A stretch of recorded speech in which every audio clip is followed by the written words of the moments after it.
They were designed to be the best. They met enemies face to face, endured tragedies and enjoyed victories. They went down in history due to the bravery of their crews.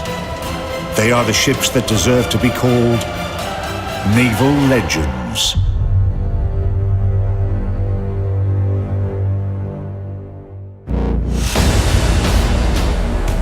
In this episode, Battleship Iowa, a trump card that was never played.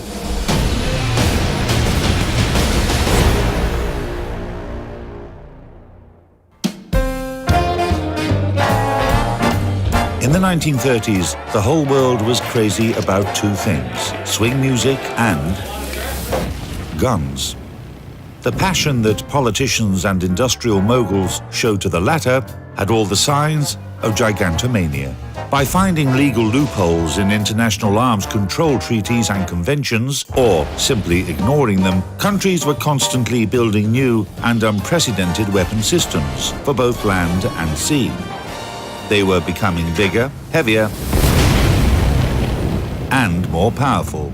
The global arms race involved the most advanced technologies of the time and huge financial resources. In order to compete with any of our potential enemies, it was felt necessary to increase the size of our ships. So the Iowa was a 45,000-ton battleship. The prior ships had been less, the South Dakota class and the North Carolina class. A battleship is basically a floating artillery battery, so her size directly depends on the size of her primary guns. The 16-inch main batteries on Battleship Iowa, of which there are three turrets. Each turret has 3 guns. So everything about the ship design is structured around being a platform for the 16-inch guns. It's like small arms. There is a common misbelief that the pistol is designed first and then the cartridge. No, the Defense Ministry always orders the cartridge. The same for ships. The enemy is 380 millimeters and 305 millimeters. Let's make 406 millimeters because we already have some of the technologies. But let's not make it 40, but 50 calibers long. And they made a 406 millimeter gun. So the ship was built to carry this particular gun. Key specifications of Battleship Iowa. Total displacement, 57,540 tons. Length, 270.5 meters. Beam, 33 meters. Draft, 11 meters. Armament.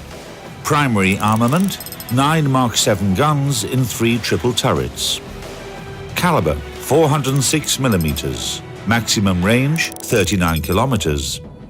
Dual-purpose artillery, 20 Mark 12 guns in 10 coaxial Mark 28 turrets. Caliber, 127 millimeters. Anti-aircraft armament, 19 quadruple Bofors guns. 52 Oerlikon Mark 234 autocannons. Air group, 3 Vought OS-2U Kingfisher floatplanes. During construction, Iowa's armor was declared higher than it actually was in order to mislead the enemy. The real specifications are as follows. Main belt, 307 millimeters. Main turrets, 184 to 432 millimeters. Conning tower, 184 to 440 millimeters. Main armor deck, 153 to 179 millimeters. Iowa has the most powerful power plant among battleships. 4 geared turbine engines with 8 turbines produced by General Electric, 8 boilers produced by Babcock and Wilcox. Power, 212,000 horsepower. Maximum speed, about 33 knots. Cruising range, about 20,000 nautical miles at a speed of 15 knots.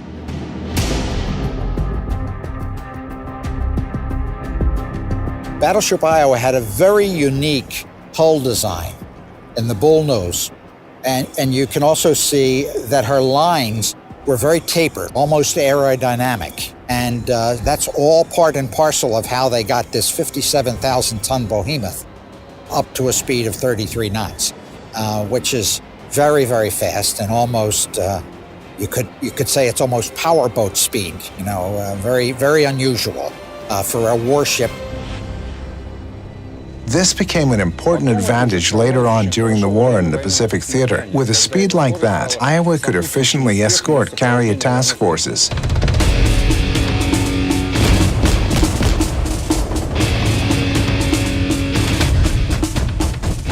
They put about 140 20-millimeter and 40-millimeter anti-aircraft guns on the ship, and the carriers loved them because they were able to protect the carrier.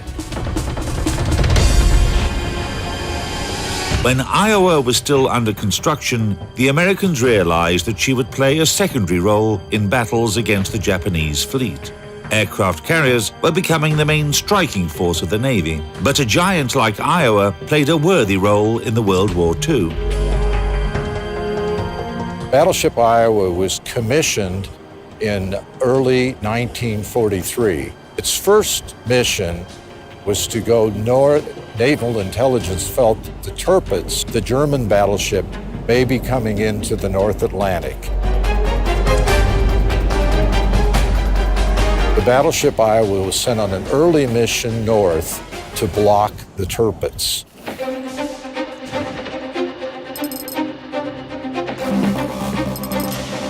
Suppose battleships Iowa and Tirpitz met in battle. Iowa had a higher speed, greater maneuverability, and longer range of fire.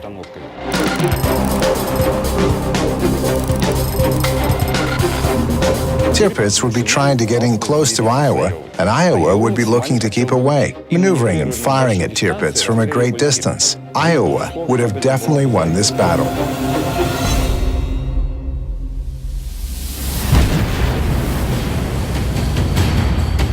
But the two naval heavyweight warriors never met.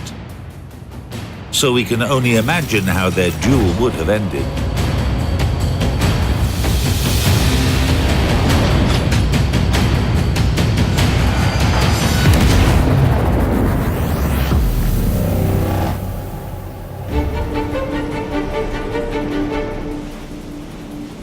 Then, on their second mission in October 12th of 1943, was to accompany, or I should say, carry Franklin Roosevelt across the Atlantic to North Africa. From there, he went on to visit with Churchill and Stalin in the Tehran Conference. Roosevelt was on board the ship for 15 days. When President Roosevelt came on board, the first thing he saw was Vicky. Now, the first captain, Captain John McCrae, brought little dog home one day, and his wife looked at the dog and said, "Get that thing out of here." So the Captain McCrae took the dog and brought him on the ship.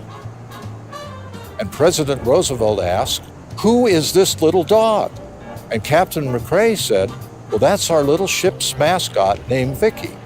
So Vicky spent the whole 15 days of the Roosevelt passage in the cabin with Roosevelt. He would roll or play tricks.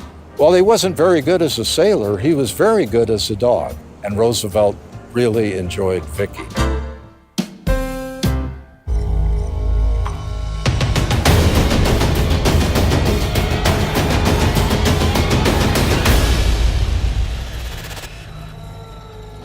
In early 1944, battleship Iowa joined the United States Fifth Fleet, which operated in the Pacific Ocean. By that time, US forces were already attacking Japanese positions on various islands. The battleship's role was to provide fire support to landing troops and escort aircraft carriers during air raids on the Philippines, the Ryukyu Islands, and Taiwan. The ship crisscrossing across a lot of these small islands that are really forgotten now. At one point, they went up to support MacArthur's landing in the Philippines at Leyte Gulf. Unfortunately, they went the wrong way at Leyte Gulf and chased a Japanese carrier force that was really a decoy for the landing.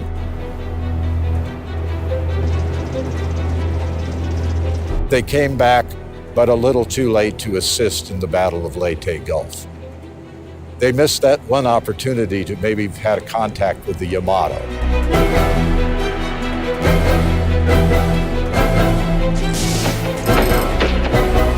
The two ships never met in combat, and both countries kept their capital battleships, shall we say, arm's length, kept them at distance, because there was great political risk to having either one of the ships damaged severely in battle.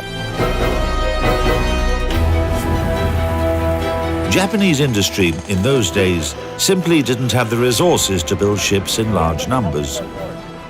The solution was simple: to make huge ships that would exceed the largest ships of other nations. Super battleships. Battleship Yamato is the biggest battleship in the world.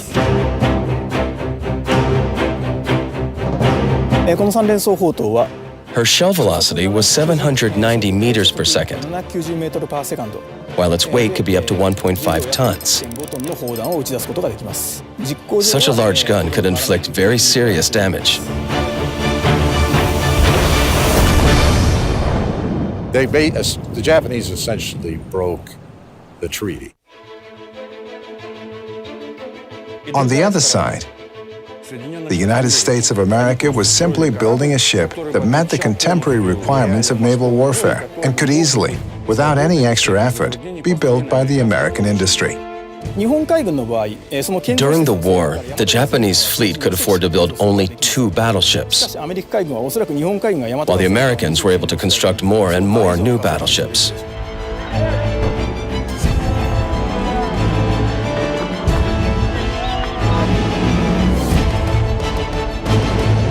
The Americans were simply building another ship, and she turned out to be a good one.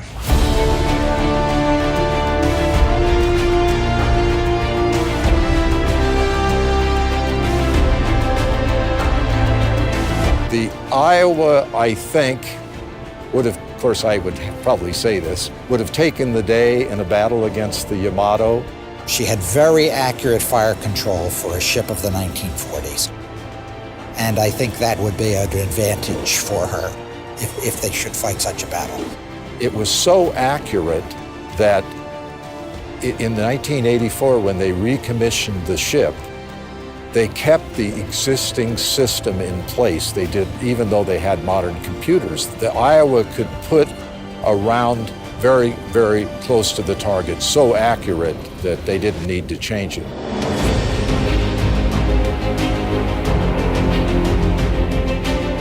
Iowa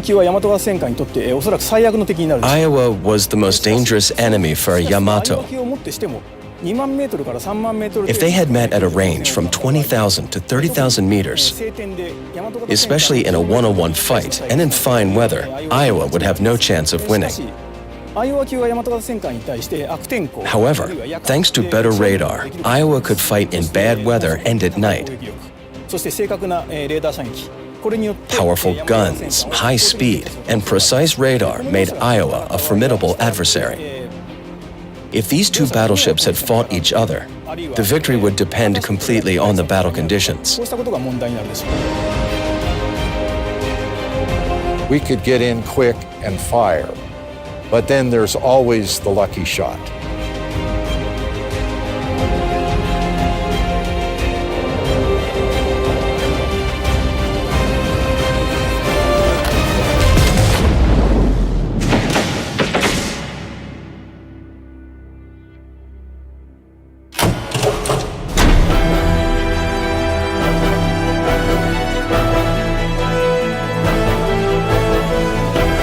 The changing tactics of naval warfare increased the role of aircraft carriers and deprived Iowa of a chance to use its primary armament against surface ships. So the battleship used its firepower against the enemy's coastal positions. On August the 29th, 1945, when the war was virtually over, Iowa stood side by side with her sister ship Missouri and entered the Tokyo Bay as part of the occupation force. We were next to our sister ship, the Missouri, and the Missouri, of course, is where Douglas MacArthur accepted the final surrender of the Japanese.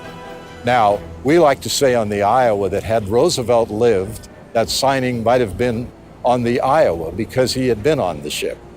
But President Truman was from the state of Missouri, and so the signing was on the Missouri. A sailor that was on that trip once told me that I asked him if he was sad that he didn't get the signing instead of the Missouri. And he said, no, not really. He said the war was over, we had lived, we were going home to our wives and children, and all the guys on the Missouri were busy preparing a photo opportunity for Douglas MacArthur. Upon winning surrender of the Japanese Imperial Warships, At the end of the war, we brought back a large number of American POWs, Japanese prisoners of war, and we brought them home and sailed through the Golden Gate Bridge, and the war was over.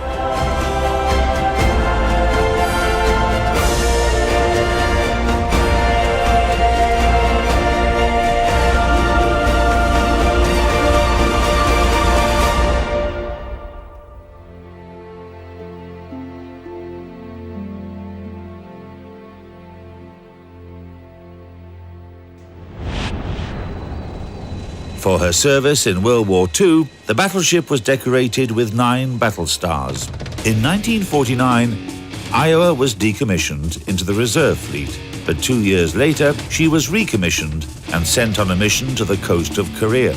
The battleship returned home with 2 more battle stars. From 1958 to 1984, Iowa was kept in reserve, and after modernization, she returned to active service again.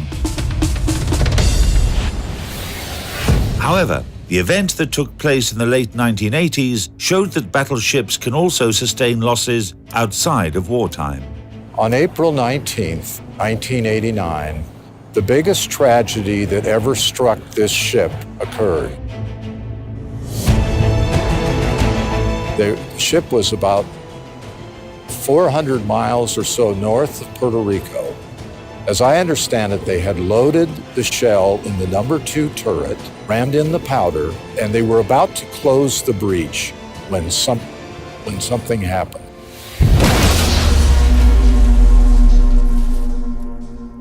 There was an explosion that killed 47 men.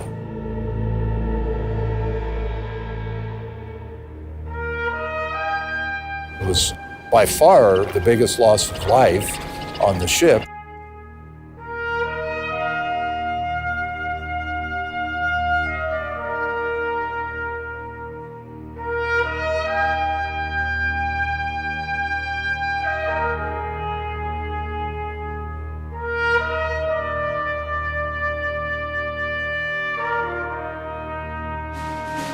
Having recovered from the tragedy, the battleship returned home and joined the reserve fleet.